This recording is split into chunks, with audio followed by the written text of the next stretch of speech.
cumprimentar a todos os presentes e dizer que estou com muito gosto a participar num colóquio ou num congresso que celebra uma personalidade que eu pessoalmente não conheço, mas que não posso deixar de admirar por ter posto como objetivo fundamental da sua atividade docente e de pensador o princípio profundamente humanista de tornar o homem mais humano.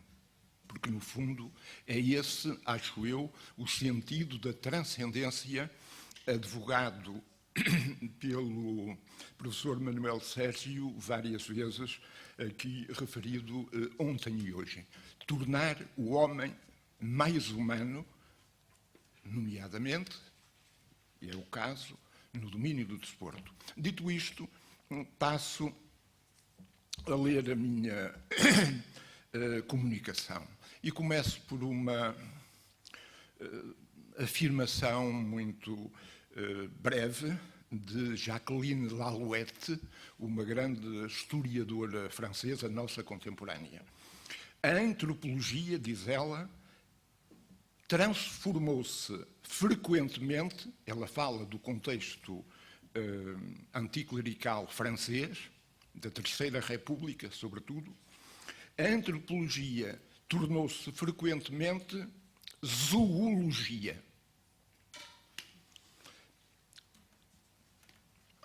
É feito de palavras e de imagens o corpo de que me proponho tratar. E se todos os corpos estão suspensos de uma sentença de morte que trazem inscrita desde que nascem, o corpo de que vos quero falar é ainda muito mais frágil e efêmero e, por isso, superlativamente mortal. Esse corpo nasce na imaginação que as paixões exasperam e habita no papel ou em materialidades de circunstância e no software das máquinas do virtual. É um corpo humano objeto. Não o corpo-objeto que, em múltiplas e complexas dimensões psicossomáticas, estudam numerosas ciências, incluindo as da motricidade humana. Também não é o corpo da ontologia, acerca do qual perguntamos com Spinoza o que pode um corpo. É um corpo ad hoc, construído para fins específicos em contexto. O mundo em que esse corpo se reproduz e diversifica é o mundo da literatura e das artes plásticas. Essa é a razão pela qual o significante corpo não vai ser aqui tomado como corpo-objeto, nem como corpo sujeito ou corpo próprio. Enquanto no corpo-objeto não existem entre as suas partes e entre ele e os outros objetos, senão relações exteriores, mecânicas e fisiológicas, como as que estuda a anatomia e a fisiologia, no corpo sujeito encontramos uma potência de compreender e de agir, manifestação da existência de um eu, veículo da sua inserção no mundo. Neste meu brevíssimo apontamento, o corpo não será nada disso, será apenas uma encruzilhada de representações que nascem de dinâmicas culturais em confronto, em choque, e se exprimem no discurso agonístico. Podemos penetrar nos arcanos desse universo de representações por muitos lados e de variedíssimas maneiras.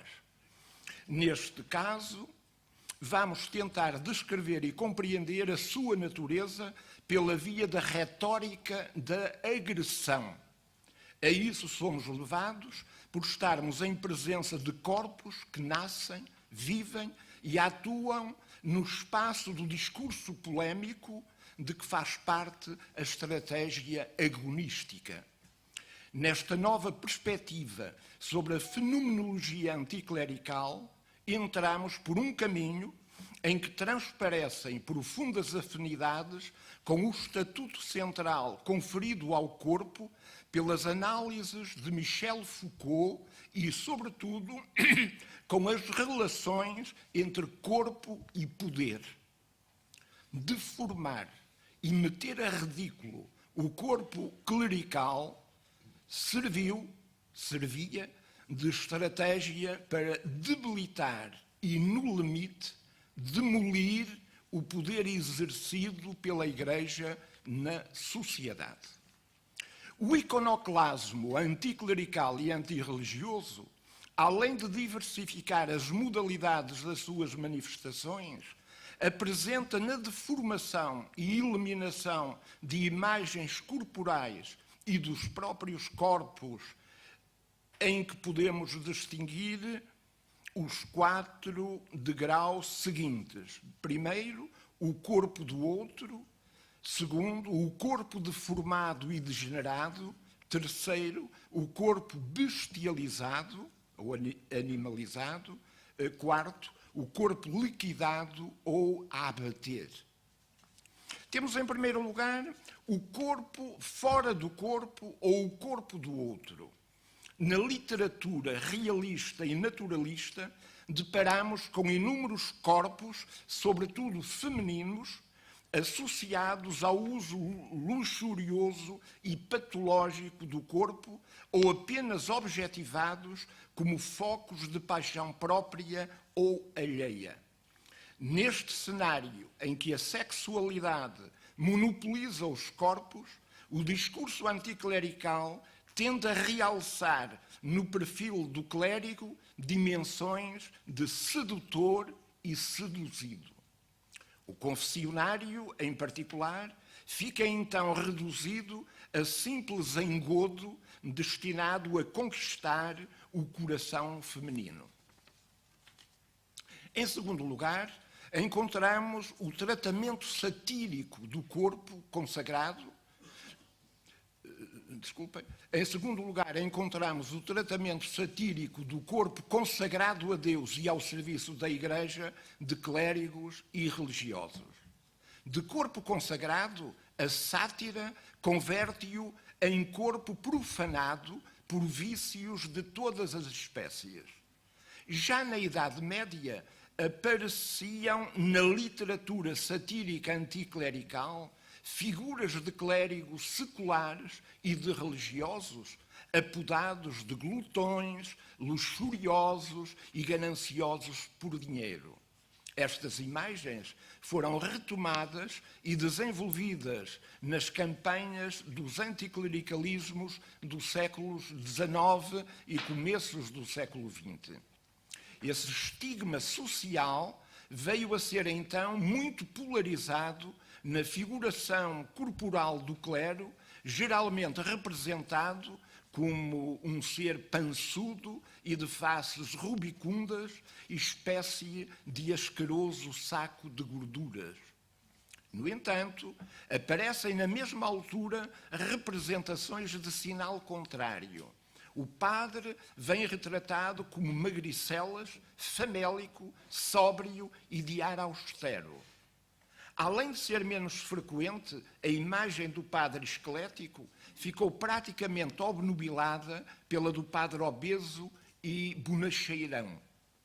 A figura do homem magro, austero, ascético, insinuaria um perfil de fanatismo, obstinação, intransigência, cinismo, próprios para apontar nesse tipo o inimigo por antonomasia das luzes da razão, da liberdade e do progresso. Foi, contudo, a imagem do ser anafado, satisfeito, ocioso, que se impôs no imaginário anticlerical como arma de guerra.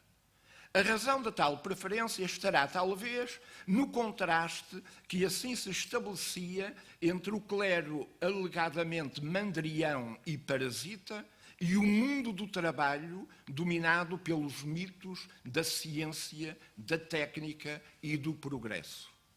Na literatura portuguesa, essa de Queiroz, no Crime do Padre Amaro, retrata esses dois tipos nos perfis do cônego Dias e do Padre Natário.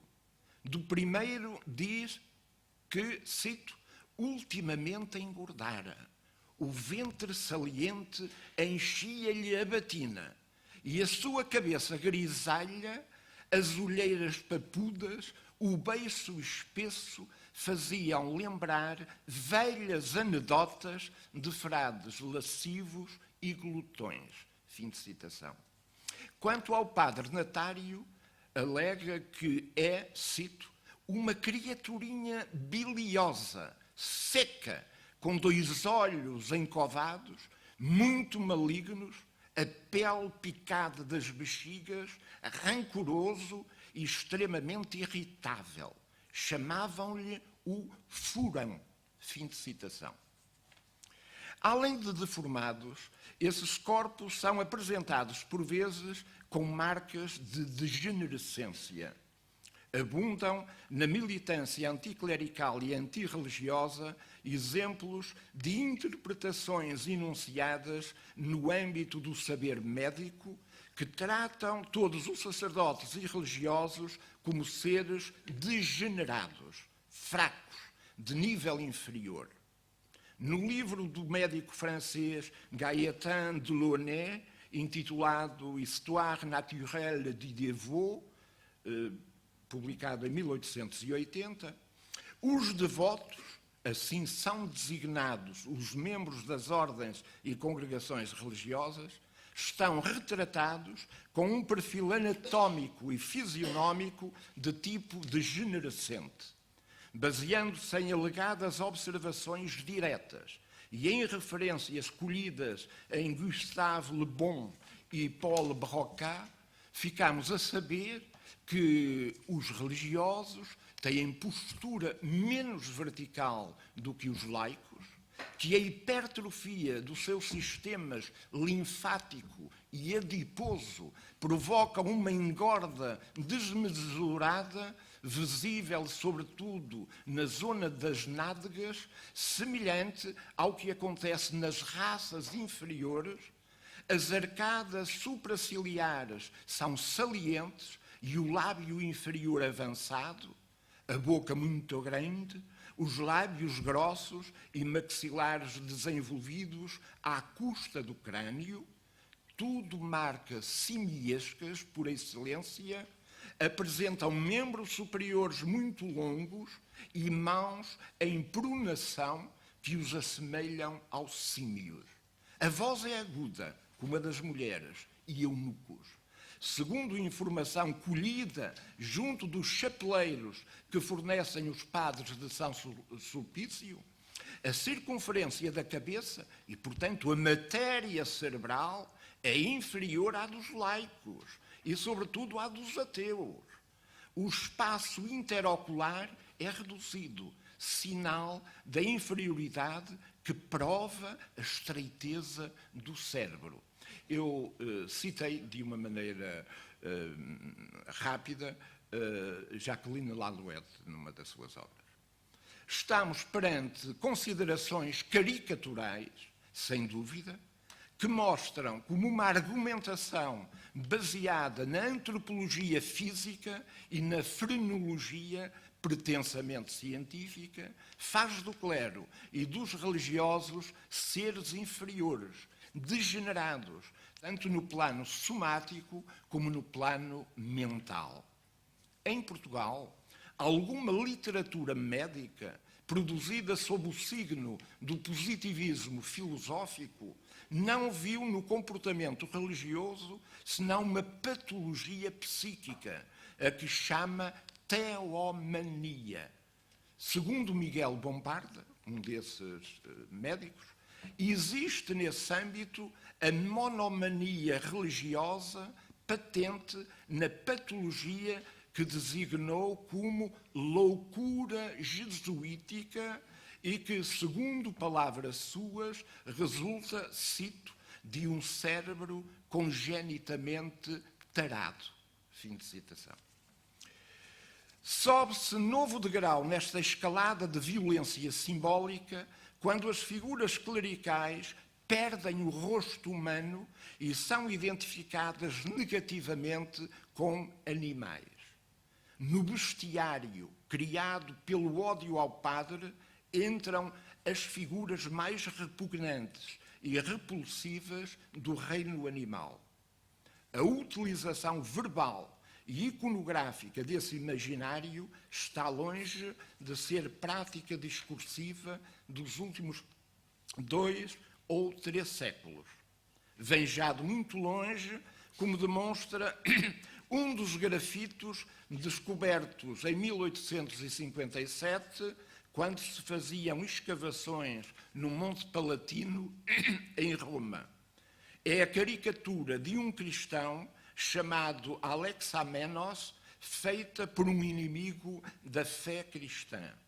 O corpo de Cristo na cruz está representado com cabeça asinina.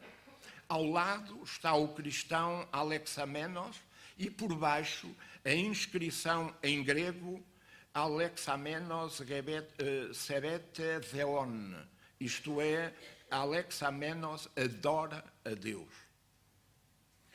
Tudo indica que se trata de grafito que remonta aos primeiros 3 séculos da nossa era, época em que, como sabemos, as perseguições em Roma contra os cristãos foram especialmente violentas. Sabemos que a figuração animalizada tem forte presença na tradição cultural, nomeadamente cristã, acontecendo que o valor simbólico do animal está conotado com um mundo maléfico e demoníaco. Assim, na Idade Média, o bode, o mocho, a aranha e também o porco simbolizam não só a fialdade do mal, mas o seu agente por excelência, Satanás. Que esta identificação se possa também atribuir a figuras do clero para lhes deixar colado o perfil diabólico, mostra que o referente zoomórfico pode ser utilizado para simbolizar a mesma diabolização, mas em contextos ideológicos diferentes e com objetivos opostos. Sobre a criação do bestiário, devemos ter presente que ele não é nacional, mas antes comum ao anticlericalismo dos países de tradição católica, sobretudo a esses. Por outro lado, os animais que dele fazem parte aparecem com frequência noutros contextos em que a conflitualidade política, social, estética e desportiva se exprime com agressividade verbal e iconográfica, recorrendo a zoomorfismos. As opções zoológicas em cada circunstância são normalmente ditadas por características anatómicas e comportamentais próprias de cada animal, sem esquecer os atributos que a tradição atribui a esses animais no decorrer dos tempos. Essas características acabaram convertidas em imagens estereotipadas. Assim, a astúcia, a insídia, a velhacaria são simbolizadas pela aranha e pela serpente. Da serpente, deu-nos Leal da Câmara interessante ilustração na edição de A Velhice do Padre Eterno, publicada em 1912, e ilustrava, traduzindo imageticamente, em termos visuais, os versos de Junqueiro, cito: a Igreja é uma serpente escura, bicho imundo, gigantesco réptil que dá a volta ao mundo. A cabeça é o Papa. Fim de citação. Já o porco e o bode insinuam a lubricidade e o espírito imundo, vícios atribuídos com frequência aos eclesiásticos. Entre os tópicos obsessivos da literatura anticlerical Contam-se o obscurantismo e a irracionalidade, marcas da mentalidade clerical, simbolizadas pelo mocho e pelo morcego. Recorrentes são ainda o abutre e o corvo. O abutre, como ave sarcófaga, associa os ministros do culto à proibição e destruição do que de melhor nos pode trazer a existência como fruição da liberdade e alegria de viver.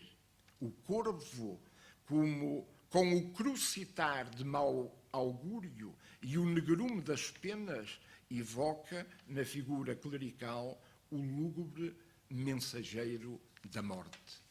E passo rapidamente à minha conclusão. O resto poderá eventualmente ser lido se alguma vez for publicado, se houver atas. Ou mesmo que não haja, não é? Haverá com certeza oportunidade de publicar.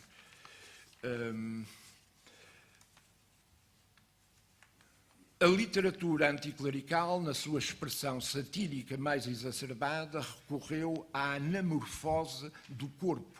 Ao deformar a figuração do corpo humano, produzia uma alteridade abjeta e escarninha, com o objetivo de expulsar os membros do clero da normal convivência social. Construía-se assim uma entidade monstruosa e patológica cuja exibição devia provocar repulsa e marginalização. Em muitas situações, pretendia-se também fazer rir. O riso esperado como reação às anamorfoses a que os corpos são submetidos pretendia ser a arma que devia demolir o edifício doutrinal e institucional do catolicismo.